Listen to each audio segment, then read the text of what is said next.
Hello, this is Uncle Jim, and today I had a dilemma. Do I tumble all my 300 blackout brass, or do I go through the junk drawer and get everything right so I don't have to tumble and catch these up with the other ones?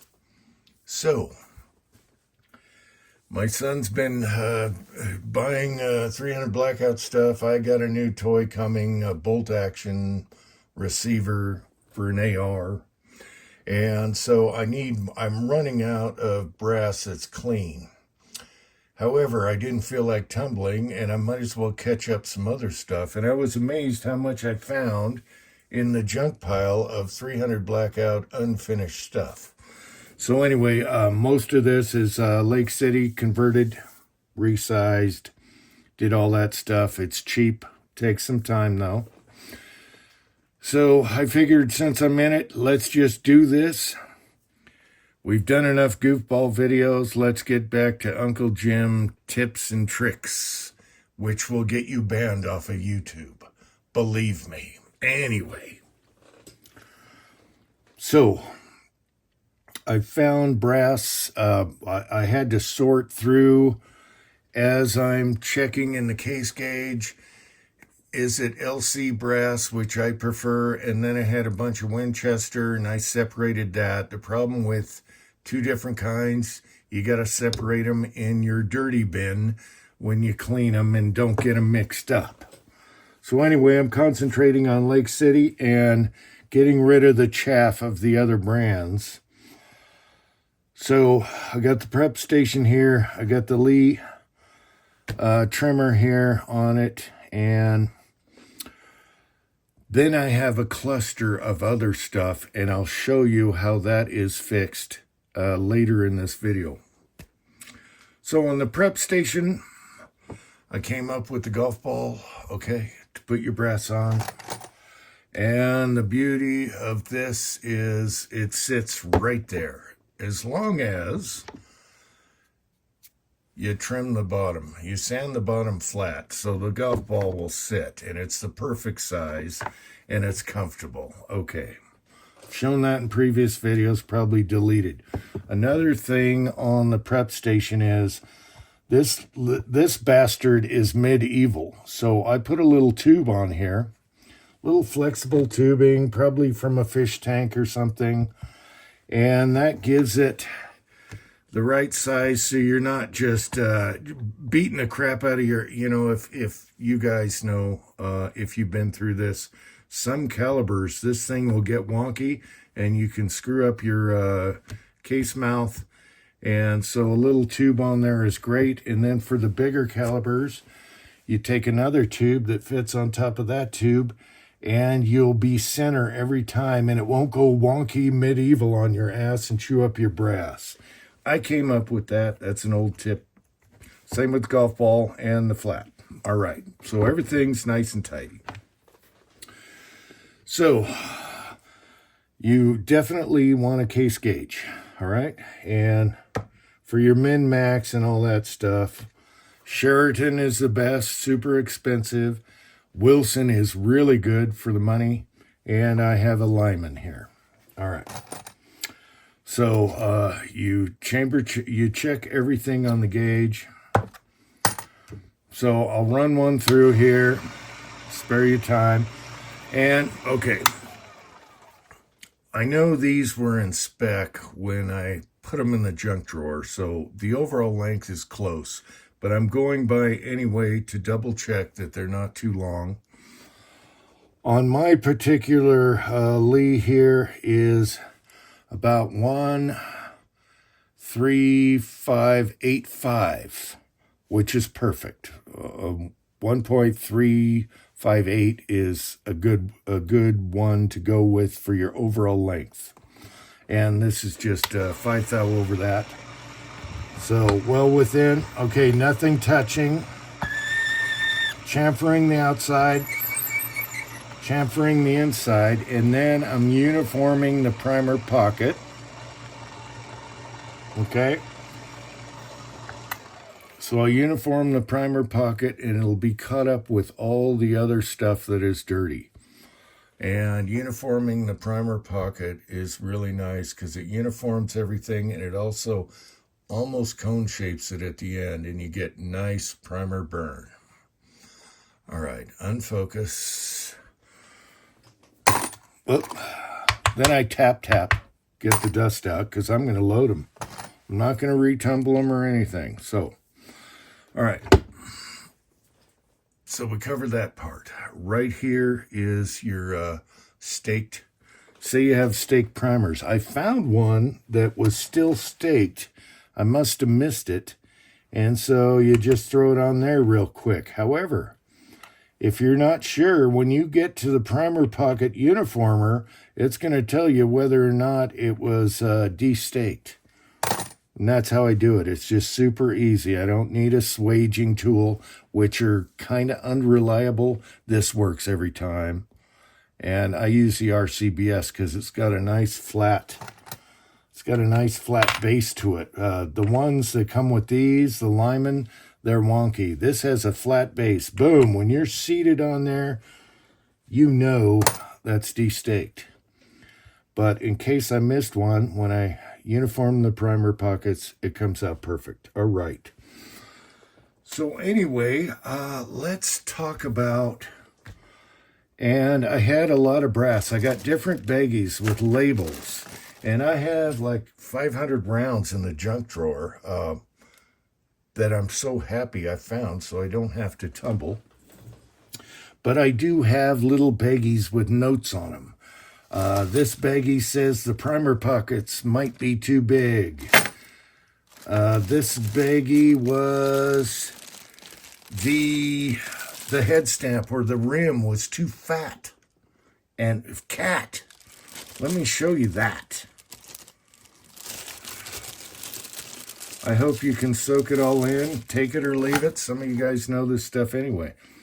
So when you go into your case gauge here, see, that one's sticking up proud.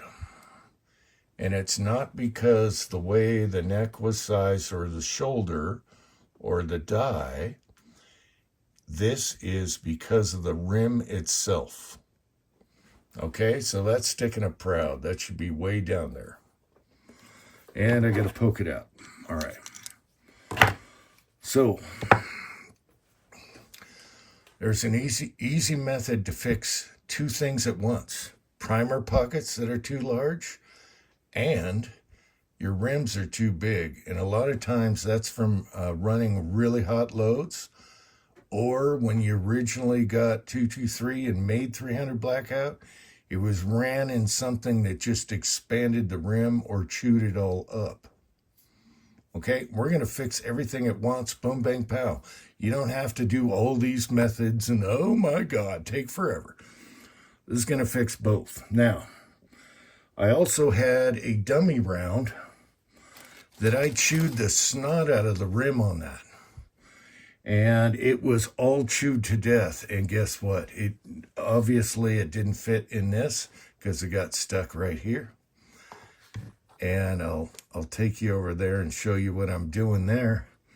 And it fixes all the scratched and ejector, your ejector extractors make marks on your rims, and it's hard to get in your shell holder sometimes. Well, this fixed most of all of that. And same with oversized primer pockets, because that'll happen over time with hotter loads. All right, so let's talk about that. Hey, let me see if I can find one here. Here's another thing. A lot of you guys know this. If you use too much Lemmy Shine, tumbling your brass, it's going to turn a bronze color. So there's that. Okay, so I got a no-go primer pocket gauge here. And it's going in the primer pocket, which is not good. That means your primer pocket is open too much, and your primer will go in easy. You know, when you're priming, oop, that one's way too easy. So we're going to fix this right now. I'll take it over there. This gauge should not go in that primer pocket. And Lee just came out with a new kit that's even cheaper. for your go and no-go. You really don't need a go, because if you use this is going to tell you right now if you're go or not, and that'll clean it up. All right, let's go over here. Okay, so today is all about getting rid of clusters and making everything the same and going through and sorting through just like your junk drawer.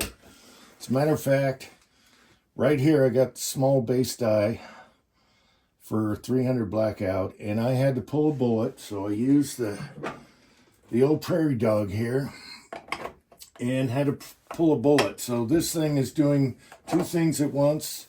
If I got something that's not seating in the chamber gauge, I can quickly come over and resize it and make sure it works, and then trim it and make it normal like the rest of them. Now, this is where we had the primer pocket issue, and also a scratched up rims that are all dinged up from ejector extractor marks. So I had bought a bulge buster kit for 10 millimeter, and it also comes with 380. You can do 45 and 40. So right here is the 380 bulge buster kit, and what you do is you take your crimp die, your Lee factory crimp that has the carbide ring in it, and that's going to size everything down, including your 223 or 300 blackout when your rims are all messed up or expanded or whatever. So this is the kit. So you take out the guts and you screw this in. And what's really great about this is it comes with a stem for all of them, but it's hollowed out so you won't hit the primer. Say you have a live round and it won't seat in your case gauge because the rim is screwed up or it's too big or scratched up. You could actually put a live round through this if you had to. All right. So you guys probably know it comes with the whole kit. Here's the hopper thing. And make sure that's screwed down.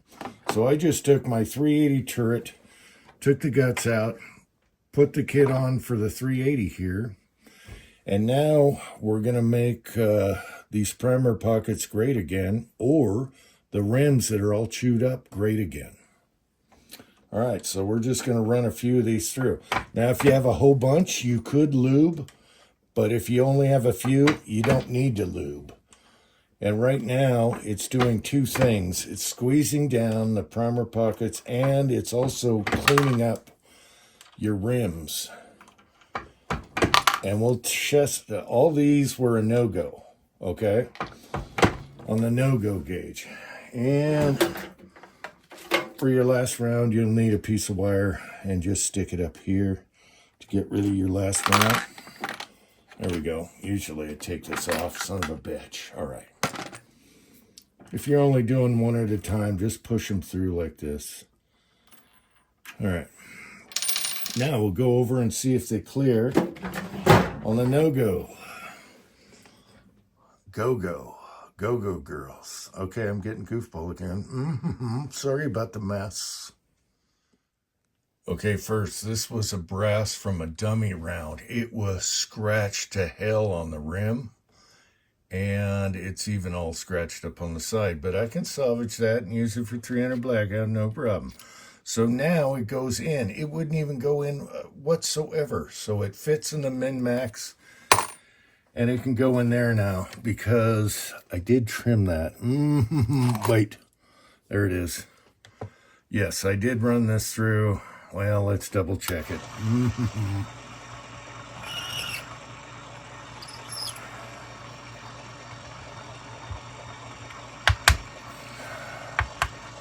Okay.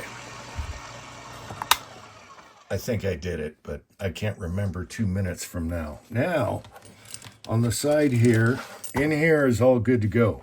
On the side here, now I want to check the primer pockets. where is my tool? Where's my gauge?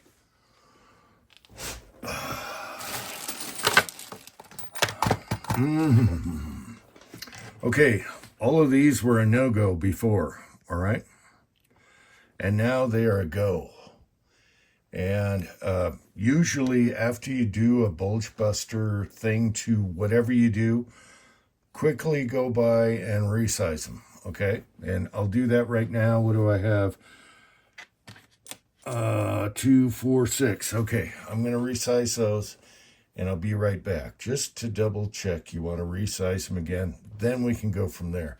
But as you can see, the primer pockets are a go again. They're great again. You made your brass good again. So when you run hot, sometimes you blow out. If you don't anneal, usually it's the primer pockets that get large, and that's when the brass goes. If you anneal, you can get about 30 rounds out of a piece of brass in 300 blackout. Okay, if you anneal them like every other time, these are due to anneal. Once I get all the batch together that I'm going to clean and tumble, when it's all together now and everything's the same, then I'll anneal them, and then I do it every other. Okay, but as you can see, these are a go again. Same with the outside of the rims being scratched up. It puts a nice like polish, and it cleans that rim, and you save that brass. And it only took a few seconds, as you can see. So why throw it away when it's good to go? Because 300 blackout really doesn't mess up your brass too much. Okay, so on these, I didn't even use sizing lube when I resized them to double check. Didn't need it, but I wanted to make sure. The next part of the video is about sizing lube, because I had a whole batch in the junk drawer that had sticky, gooey, unique lube all over them, and I didn't want to go out and tumble, just like the brass.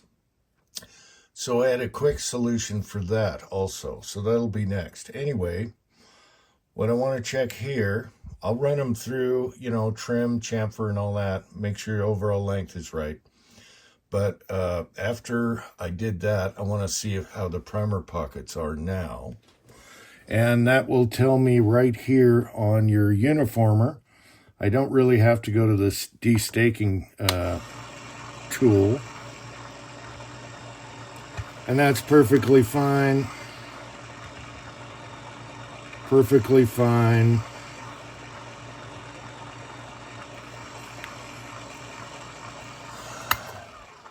Okay, we'll check them with the gauge again, but it's a go. So the no-go gauge will not go in the primer pocket anymore. Primer pockets are back to normal.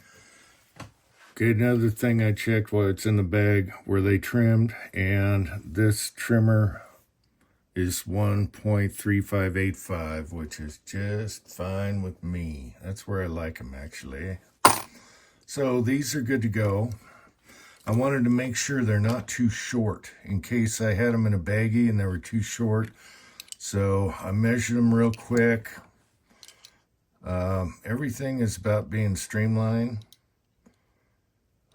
That one looks like it didn't get trimmed. Hang on, that one's long.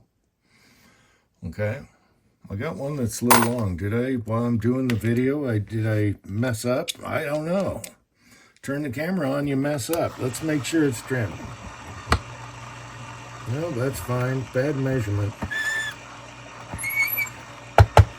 All right, it's fine. It'll be fine. All right, so another thing is when you set up your dies for 300 blackout and you're making the brass out of Lake City, a lot of people just screw her down to the shell plate. No. You have to check and see where your shoulder is, okay? And some of them lie depending on the dies. I have the RCBS small base, and I have the Lee. And you don't just assume it, you know, follow the directions, whatever. No, you size one or two of them, you put them in the case gauge, And you want to make sure that shoulder is not hitting in here and everything is fine here. And then lay it on a flat table and make sure you're trimmed here. And I'm not in camera, okay? It's really simple. I just like to do everything streamlined without wasted motion. So this video is about taking care of a bunch of bull crap at once. Everything is all miscellaneous. What the hell is this? What baggie is this? Where is that? So this is how you fix all that all in one little afternoon. And I'll have like up to 500 rounds of brass done soon. This is going to take the most time to make sure everything is the same as what I put in the dirty jar. All right, let's talk about lube. All right, so about lube. Usually I use Unique, all right, for sizing. But then I realized once you're formed and everything and you're just resizing every time, I like this Lee lube. It's water soluble. It's super easy. You can just put it on very thin and it works great. And you can load right there. So these were done with Unique, sticky, gooey, all that stuff. So what I had to do while I was doing this, I had taken some hot water in a container with a Little Dawn soap because I didn't want to tumble today. Otherwise, I'd have brass. And I used boiling hot water, put it in a container, make sure you don't burn your hands, shook it up, little soap, and then rinsed it, shook it, rinsed it with hot tap water. And then I just put it on defrost in my powder coat oven so it didn't hurt the brass. And now these are ready by the time these are all caught up. Okay, everything's almost caught up. So what I have to do here, since we have a cluster, is I have to make sure these all fit in the case gauge and I have no problems. That one's good. And so I'll put these in a container so I can just uniform the primer pockets, trim, blah, blah, blah. But I want to make sure I don't get, see, there's a weirdo right there. I want to make sure I don't get one of these weirdos that's a little high. And that's not the shoulder. That is the rim. All right, I got to pop that out. So, since I have the bulge buster still out and I have the single stage over there, boom, bang, pow. All right. So solve that problem. So I need 2 containers now. One good to go. One that was iffy. All right. So we just go along and then that's about it. Everything's in spec. So if you were using the Lee, that'll come off. If you want to, you can use some hot water. That'll come off. You can spray a little alcohol, whatever. Or you can just wipe her down. If you put it on really thin, you can just shoot it. I've loaded and I've loaded and shot rounds without cleaning the lube off. We're saving time here. But on the Unique, I use scalding hot water. Watch your hands when you're shaking it in a container. And that solved the problem. So they're not greasy, they're ready to load. I didn't have to wait for a tumbler and all that stuff while I was doing this. This is done. Now we're getting caught up here. And the rest is just little nickel stuff. Are the cases too short? Whatever. So, all right.